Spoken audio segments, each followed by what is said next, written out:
Bem-vindos ao painel da década do oceano para o Espírito Santo. É com grande satisfação que recebemos a todos para nossa mesa redonda Ecossistemas Costeiros e Marinhos do Espírito Santo.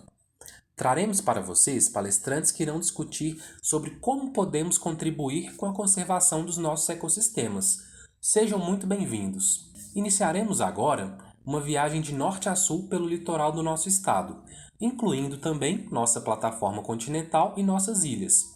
Nessa viagem, vocês vão conhecer praias, dunas, restingas, falésias, manguezais, lagoas, costões rochosos, recifes de corais, rodolitos, poças de marés.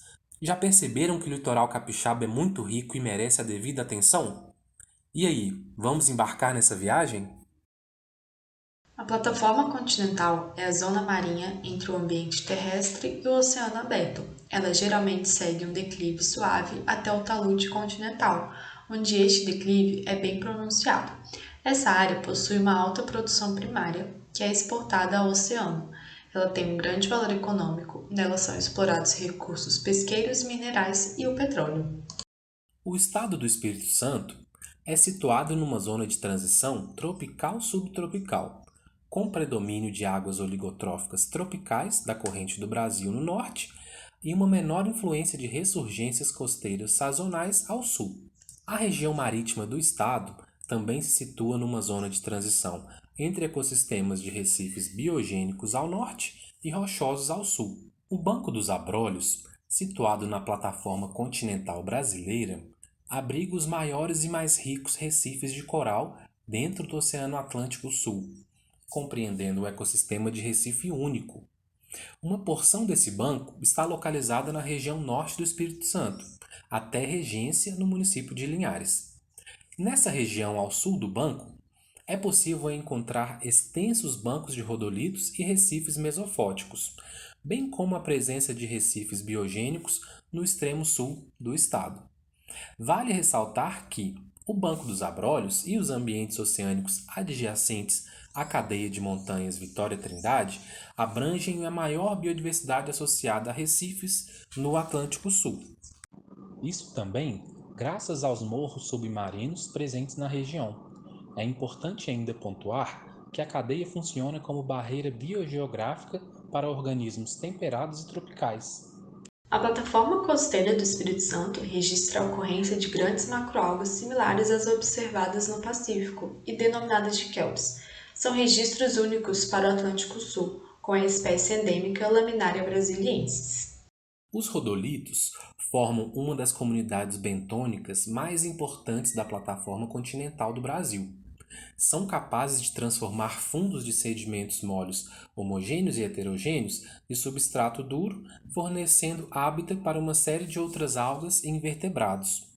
No Espírito Santo, os bancos de rodolitos se estendem por uma vasta área de plataforma continental acima da isóbata de 100 metros, propiciando espaços adequados para a colonização de grande diversidade de organismos. As poças de marés são cavidades ou depressões onde a água do mar fica represada durante a maré baixa, sem que exista uma ligação direta com o mar, seja no costão rochoso ou nos fragmentos de depósitos de arenito, oferecendo habitats altamente produtivos, dinâmicos e ecologicamente importantes para muitos organismos. Apresentam uma elevada biodiversidade, principalmente quando conectadas aos recifes de corais. Os costões rochosos constituem ecossistemas marinhos de substrato consolidado de formação cristalina. Apresentam alta riqueza de espécies de importância ecológica e econômica, grande biomassa e alta produtividade, em virtude do aporte abundante de nutrientes oriundos dos sistemas terrestres. Diferentes espécies encontram nesse tipo de ambiente local adequado para a sua alimentação, seu crescimento e sua reprodução. Os costões rochosos estão presentes principalmente na porção sul do estado e nas ilhas oceânicas. Eles também são formações rochosas de origem vulcânica que partem do assoalho oceânico até alguns metros acima do nível do mar. As praias são os ambientes mais dinâmicos dentre todos os ambientes marinhos, que estão localizados na zona de interseção do mar com o continente. No entanto, estes ambientes constituem um dos tipos de costas mais estáveis, tendo em vista sua capacidade de absorver a energia de ondas.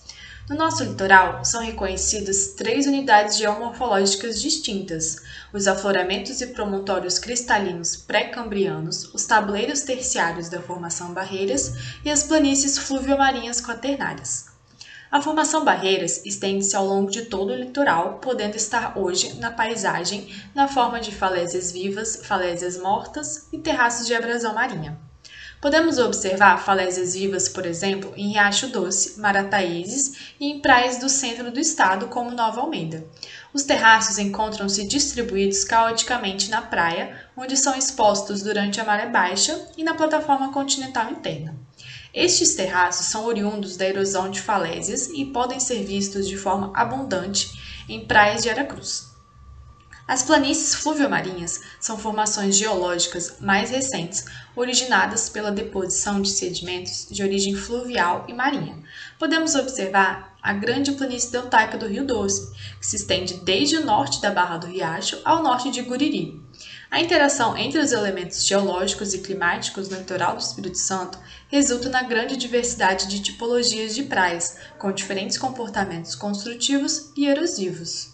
As dunas são depósitos formados por sedimentos arenosos e desenvolvidas principalmente pela ação do vento sobre o sedimento transportado pelo oceano. Devido às condições de salinidade, temperatura, nutrientes e baixa umidade, a biodiversidade das dunas é menor quando comparada com as feições de restinga, sendo a flora dominada por vegetação psamófila, isto é, rasteira, rizomatosa e estolonífera. Esse ecossistema funciona como uma barreira natural, impedindo o avanço do mar, a entrada de água salgada no lençol freático e protege áreas adjacentes contra o processo de erosão.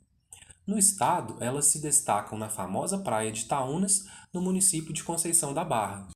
As restingas do Espírito Santo localizam-se desde a divisa da Bahia até a divisa com o Rio de Janeiro, ao longo do litoral. Limitam-se em alguns pontos à praia, mas em 80% de sua área avançam para o interior. Desempenham um papel fundamental na proteção da linha de costa, além de ser o habitat de diversas espécies de animais vegetais. Os lagos e lagoas costeiras são formados pelo movimento de aumento e recuo do nível do mar e estão bem presentes na porção sul do estado, ou temporariamente por água da chuva ou do mar. Elas podem ou não ter ligação com o oceano, podendo ainda essa conectividade ser de forma intermitente. Essas áreas são importantes por garantirem proteção frente ao aumento do nível do mar e tempestades, e ainda são utilizadas como área de reprodução de aves, bem como comportam diversas espécies de peixes de interesse comercial. Os manguezais ocorrem desde Conceição da Barra, extremo norte do estado, até Presidente Kennedy, na divisa com o Rio de Janeiro. Os manguezais capixabas são dotados de vasta diversidade geomorfológica, ocorrendo em diferentes tipos de estuários, sejam vales afogados ou confinados nas planícies lamosas entre os cordões arenosos praiais, em foz de rios temporários e sobre as formações recifais, como na região de Nova Almeida e Aracruz. Os manguezais constituem barreiras naturais para a erosão costeira causada por tempestades tropicais, uma das funções do manguezal mais difícil de mensurar, mas que preserva vidas humanas. Por funcionarem como habitat para uma ampla variedade de organismos, esses bosques promovem conectividade entre sistemas terrestres e costeiros, atuam como reservatório e sequestro de carbono, dentre outras inúmeras funções ecológicas que economicamente são definidas como serviços ecossistêmicos. Ao longo do globo, espécies de mangue fornecem bens como a madeira para a construção de embarcações e lenha para a subsistência de povos tradicionais, gerando muitos benefícios sociais diretos.